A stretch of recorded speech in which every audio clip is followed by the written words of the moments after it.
Oke, sebelum kita mengenal ragam gejala sosial dalam masyarakat lebih lanjut, sebaiknya kita memahami dari perbedaan sosial, perbedaan individu, dan perbedaan kelompok. Dalam kehidupan bermasyarakat, tentunya banyak memiliki perbedaan sosial. Perbedaan-perbedaan sosial tersebut tidaklah berdiri sendiri, artinya dalam suatu masyarakat, perbedaan tersebut dapat dikategorikan ke dalam perbedaan secara horizontal dan perbedaan secara vertikal. Nah, untuk itu, dalam membahas materi pembelajaran ragam sosial dalam masyarakat ini, kita coba urutkan beberapa materi. Ya, yang pertama, struktur sosial. Secara sederhana dapat kita katakan bahwa struktur sosial merupakan keseluruhan jalinan antara unsur-unsur sosial yang pokok, yaitu ada kaidah-kaidah sosial, lembaga-lembaga sosial, kelompok-kelompok sosial, dan lapisan sosial. Dalam sebuah struktur sosial, umumnya terdapat perilaku-perilaku sosial yang cenderung tetap dan teratur. Perilaku tersebut dapat menjadi pembatas perilaku individu dengan kelompok. Nah, menurut Nasikun sendiri dalam konteks Indonesia, struktur sosial dapat dilihat secara horizontal dan vertikal. Secara horizontal, struktur sosial ditandai dengan adanya kesatuan sosial berdasarkan perbedaan suku, agama, dan adat istiadat. Sedangkan secara vertikal, struktur sosial ditandai dengan adanya kesatuan sosial berdasarkan perbedaan lapisan sosial. Nah, secara singkatnya, struktur sosial secara horizontal juga dapat disebut sebagai diferensiasi sosial, sedangkan struktur sosial secara vertikal dapat disebut sebagai stratifikasi sosial. Untuk selanjutnya, kita akan mempelajari diferensiasi sosial. Nah, pengertian diferensiasi menurut kamu sosiologi sendiri merupakan klasifikasi atau penggolongan terhadap perbedaan-perbedaan tertentu yang biasanya sama atau sejenis. Nah, dalam kata sejenis ini, berarti klasifikasi masyarakat secara mendatar, sejajar, dan horizontal. Untuk itu, pengelompokan secara horizontal ini didasarkan pada beberapa perbedaan nih. Yang pertama yaitu ada ras, suku bangsa, klan, dan agama. Nah, untuk ras sendiri, ini didasarkan pada banyaknya ras yang ada di dunia. Nah, seperti banyaknya ras yang mendiami daratan Asia, yaitu ras Mongoloid dengan ciri warna kuning sampai sawo matang pada kulitnya, lalu rambut lurus, bulu badan sedikit, dan mata sipit. Nah, selanjutnya ada suku bangsa. Nah, ini merujuk pada jumlah suku bangsa di dunia. Seperti di Indonesia sendiri, menurut si Van Vollenhoven memiliki 316 suku bangsa, sedangkan menurut Profesor Dr. Koncharaningrat memiliki 119 suku bangsa. Nah, di poin ketiga ada klan, di mana merujuk pada kesatuan, keturunan, tradisi, dan keyakinan. Di Indonesia sendiri terdapat 2 klan utama, yaitu klan atas dasar ibu atau matrilineal dan atas dasar garis keturunan ayah atau patrilineal. Nah, yang terakhir ada agama. Agama ini di Indonesia ada 6, yaitu Islam, Kristen, Katolik, Hindu, Buddha, dan Konghucu.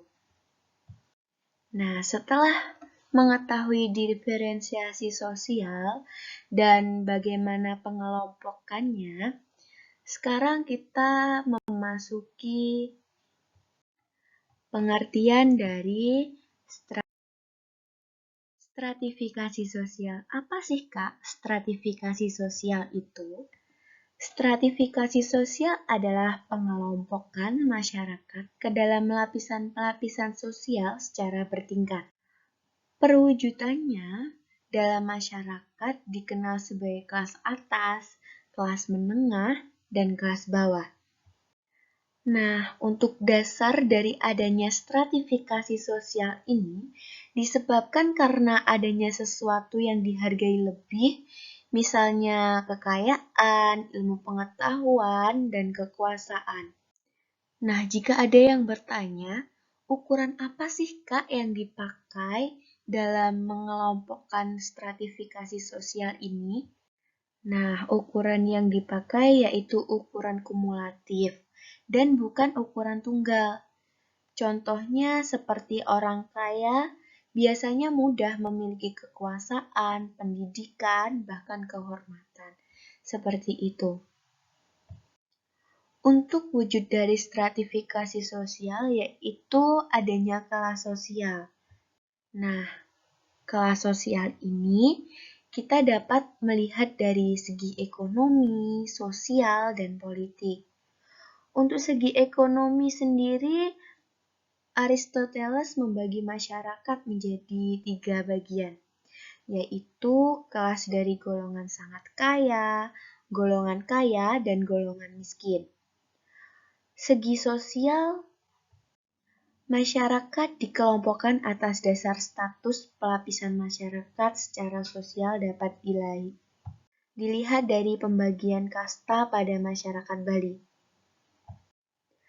Masyarakat Bali dibagi dalam 4 kasta, yaitu Brahmana, Satria, Waisya, dan Sudra.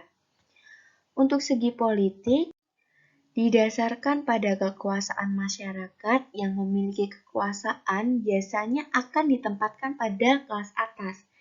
Nah, adapun masyarakat yang tidak memiliki wewenang atau kekuasaan akan ditempatkan pada kelas bawah. Nah, dari beberapa contoh stratifikasi sosial tadi, otomatis juga akan menyebabkan dampak nih. Nah, sekarang kita bahas mengenai dampak stratifikasi sosial.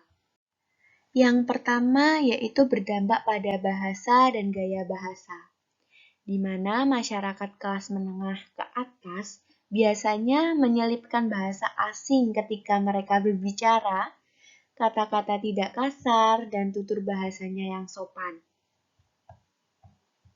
Nah, di poin kedua ada makanan, di mana masyarakat kelas atas akan makan di restoran terkenal dengan menu yang luar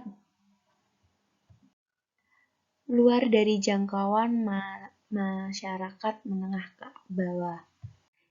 Yang ketiga ada jabatan.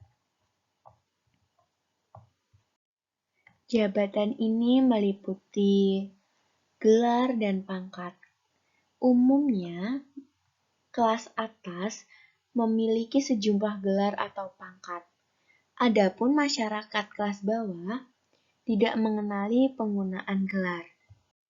Nah, selanjutnya ada hobi, di mana kalau masyarakat menengah ke atas, mereka ketika liburan akan memilih pergi berlibur ke luar negeri, ke luar kota.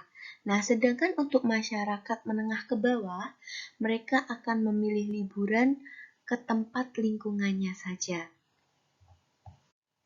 Nah, di poin 5 ada pakaian.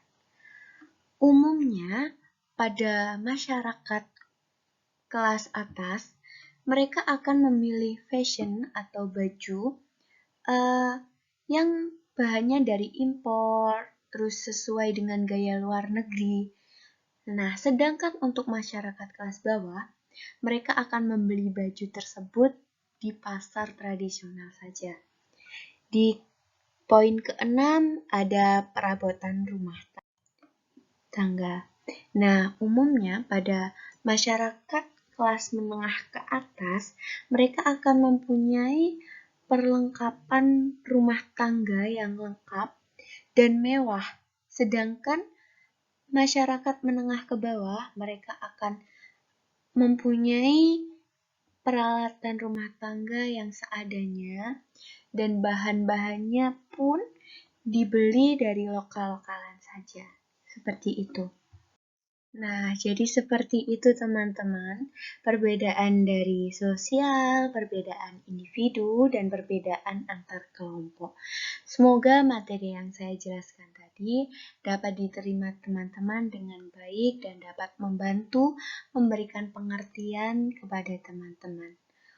Untuk selanjutnya, saya berterima kasih dan good luck!